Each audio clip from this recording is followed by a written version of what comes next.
Hey everyone, Michael Finney here. In this video, we're going to talk about strategies that can help you build your wealth. As you know, today's society, it's a throwaway culture. People are constantly throwing away things that are still good, still work, still of value. So right now, we're at our local dumpster. We're going to dive in, see what things are still of value that people just threw away. And we can get them, clean them, and make a quick buck. All right, so let's dive in. Just kidding. Do not go dumpster diving. Please watch this video for some legit ways where you can make some money, learn some wealth strategies to set yourself up for the future. All right, hope you enjoy the video.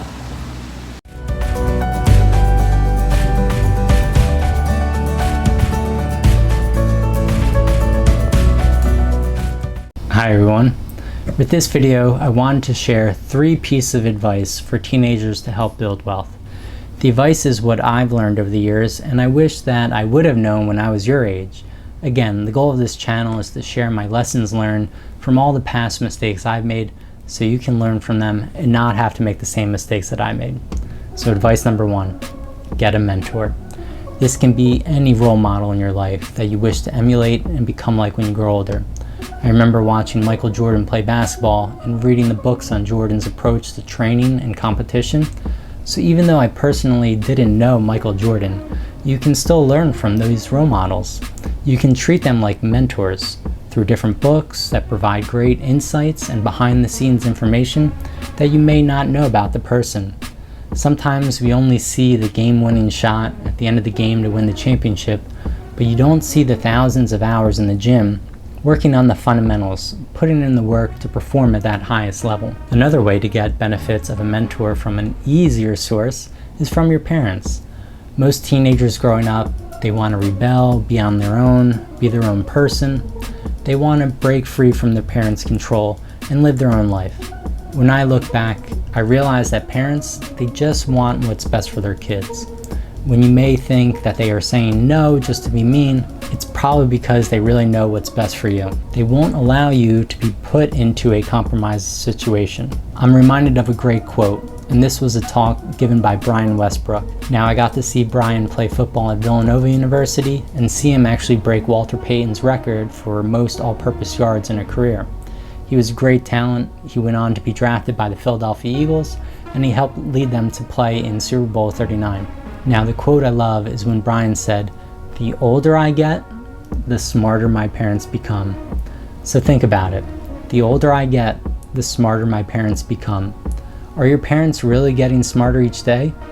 Maybe. But the point Brian makes is twofold. 1, as you get older, you realize your parents do things with your best interests in mind. And number 2, you realize how valuable experience is. Now think about this. You probably never thought about the fact that your parents were actually once your age. They went through high school, then through college. When you realize your parents did everything you're going to experience, you come to a moment of enlightenment. When I realized this, I started to think, if nothing I'm going to do in my life is uniquely new, like buying a car or buying a house, how can I leverage their experience, the experience of other people who have already done this in the past, and sometimes have done it multiple times? Now let me quickly clarify what I mean by uniquely new. I mean, buying a car or buying a house, this is not new. We only think it's new when we ourselves have to do it for the first time in our unique lives. So as a quick story, when I bought my first condo, I viewed my parents as advisors, almost as consultants to me. I had never bought a house before, but guess who did? My parents. They were able to see things and point out items with each condo we saw that I would have just passed over. Buying a condo in the suburbs, my parents wanted to focus on first floor condos that were end units. Reason being was when older people downsize, selling their family home after the kids are grown and left the house, they want a smaller place that has less maintenance.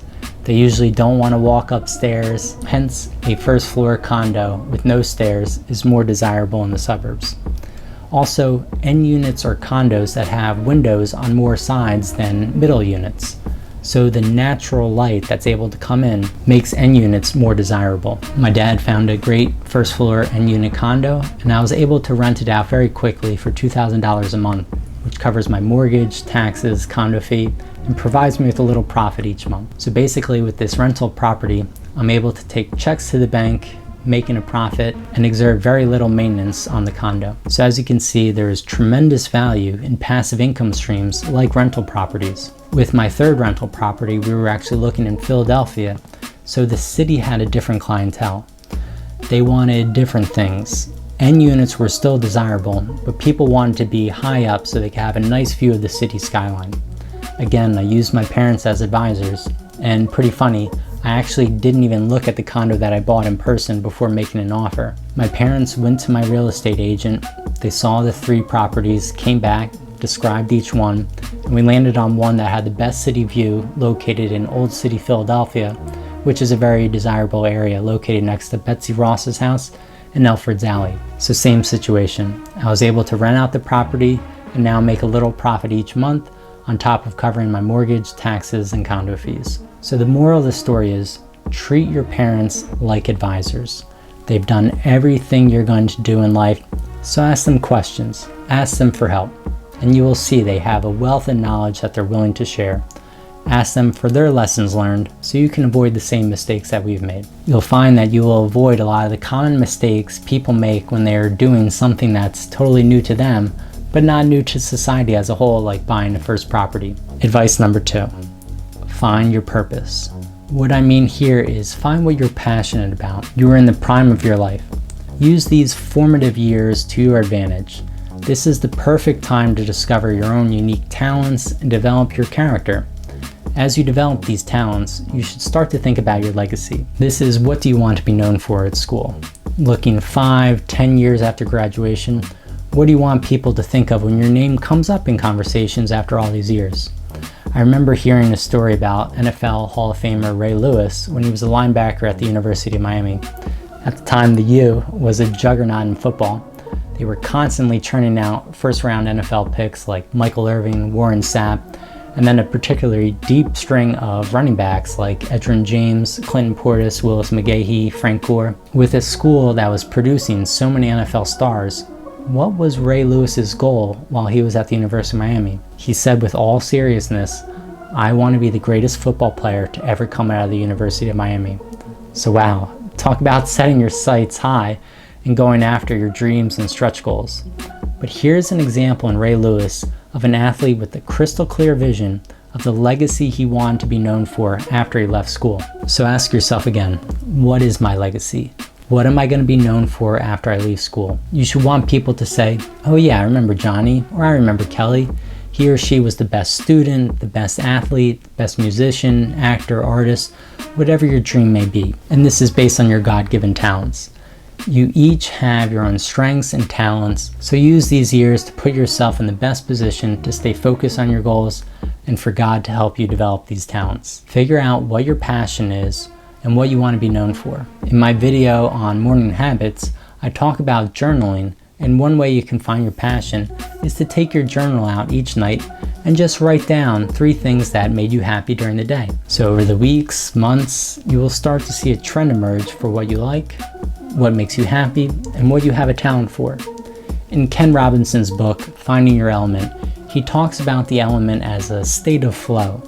When you get in the zone, you lose all track of time. Things just come easy to you. Ken says the element is where natural aptitude meets personal passion. So again, natural aptitude meets personal passion. So when you use your journal to figure out what you're naturally good at and what you really enjoy doing, this is where you will find your element, your passion. Another piece of advice to finding your natural aptitude is to take a personality test to help give you direction.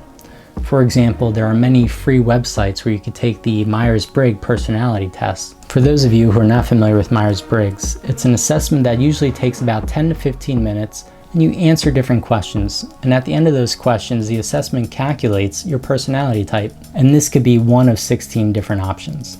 Now, there are 4 areas. The first is an I or an E. You're either an introvert or an extrovert.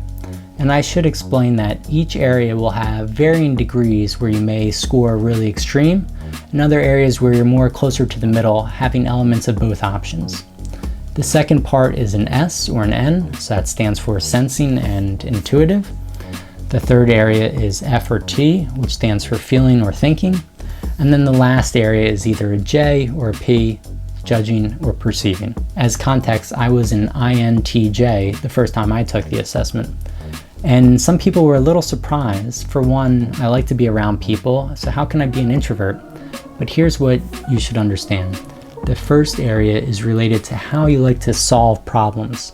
So as an introvert, I like to sit down and first think about the problem on my own. Whereas extroverts, they like to think out loud, bounce ideas off people. And I should mention here, there is no right or wrong personality type. There is no one that's better than the other. In fact, you should really leverage all personality types, introverts, extroverts, because it's always good to solve a problem first by looking at it on your own, but then using a group to come up with different solutions and bounce ideas off each other. So a group that includes extroverts to help talk through the problem and brainstorm ideas, this is probably going to be the best case scenario. These people will maybe pick up on something you may have missed in the problem. Also, I want to explain the last letter. When I heard that I was a J, which stands for judging, I was a little offended. I try not to judge people, so how can I be judging? The J here in Myers-Briggs really means that you are process-oriented. For you, you like to lay out a process and follow through to gain efficiencies. Or, if you're a P and perceive, you like to perceive the situation and take a more free-flowing manner.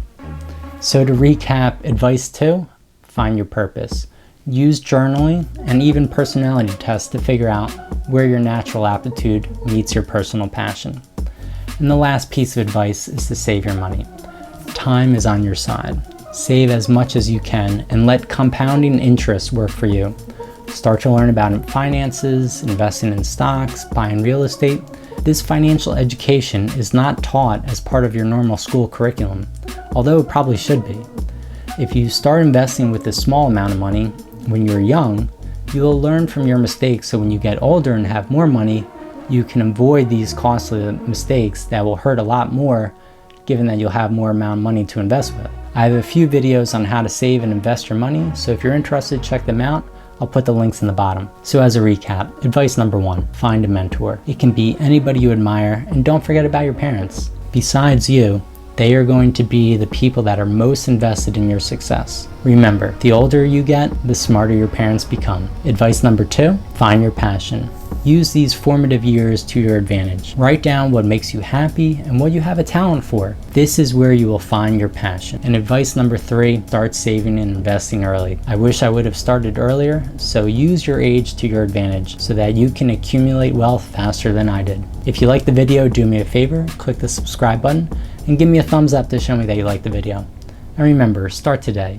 You have nothing to lose, but everything to gain.